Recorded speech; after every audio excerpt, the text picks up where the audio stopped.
Welcome to another episode of A Journey to Jannat. Hazrat Mukthar Al Thaqafi was born in Taif. Hazrat Mukthar was the son of Abu Ubaid Al Thaqafi, a respected military commander. Mukthar is notable and famous for leading a major uprising in Kufa to avenge the martyrdom of Imam Hussain alayhi salam at the Battle of Karbala. Hazrat Mukthar was imprisoned during the Battle of Karbala because he was a known sympathizer who housed, financed and armed Hazrat Muslim bin Aqil alayhi salam, the cousin and envoy sent to Kufa by Imam Hussain alayhi salam in order to assess the city's loyalty.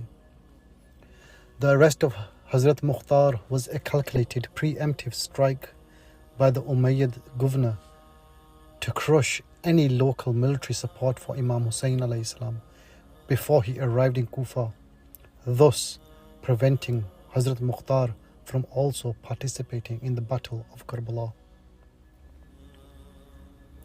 When Hazrat Mukthar returned to Kufa, he expelled the Zubayri governor and he took control of the city with the backing of Arab tribesmen and local non-Arab Muslim converts, the Mawali. Proclaiming his motto and slogan as "Revenge for Hussein," he hunted down and executed the key military commanders and figures who were directly involved in the massacre of Imam Hussain alayhi salam and his companions at Karbala.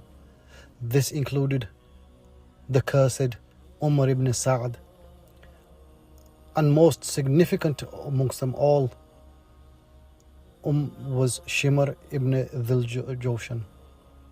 Historical accounts record that upon receiving the head of Shimr, this was the first day the grieving Ahl Bayt alayhim wassalam of the Prophet sallallahu alayhi wa alihi wasallam smiled since the tragedy of Karbala. Hazrat Mukhtar's martyrdom was very significant and aligned poetically with that of Imam Hussain alayhi salam, in the sense that the forces led by Mus'ab ibn Zubayr, the brother of Abdullah ibn Zubayr, besieged and enacted a blockade of Kufa for 4 months, preventing any access to food and water. By mid-Ramadan, starvation and physical exhaustion had completely depleted Kufa. Hazrat Mukthar explicitly told his thousands of sheltered men that the blockade would only continue to weaken them and that surrendering to the Zubayris would guarantee their slaughter. He declared his intent to die fighting outside the walls. Of the thousands inside, only 17 loyal companions stepped forward to join him. On the 14th of Ramadan, Hazrat Mukthar charged directly into the massive enemy army surrounding the complex, fighting fiercely like a lion until he was martyred.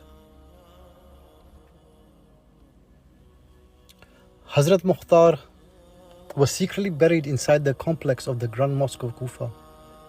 His grave was hidden for generations to prevent desecration by rival dynasties, before being rediscovered and verified by the renowned 19th century scholar Ayatollah Muhammad Hassan al-Najafi. Today his shrine sits directly adjacent to the main mosque structure, specifically near the tomb and grave of Hazrat Muslim bin Aqil, where it is visited by millions of pilgrims annually. When Hazrat Muslim bin Aqil alayhi salam arrived in Kufa to gather pledges of allegiance for Imam Hussain alayhi salam, Hazrat Mukhtar's house was the very first place he visited and stayed.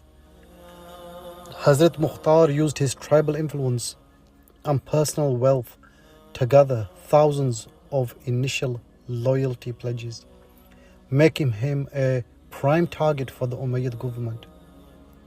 Following the tragedy of Karbala, Mukthar was released through tribal intervention. He was exiled to Hijaz, where he initially aligned with Abdullah ibn Zubayr against Bani Umayyah before the two parted ways due to political differences.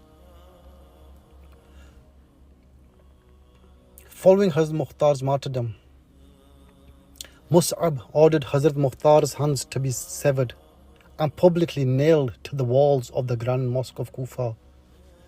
The hands remained pinned and displayed there until the Umayyad general Hajjaj bin Yusuf took control of the city many years later, and then he ordered the burial.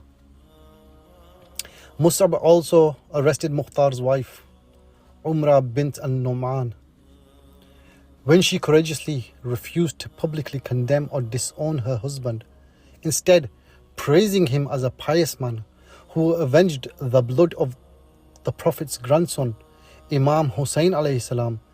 Mus'ab had her beheaded and decapitated in the desert. Islamic historians record her as the first woman in Islamic history to be executed by beheading.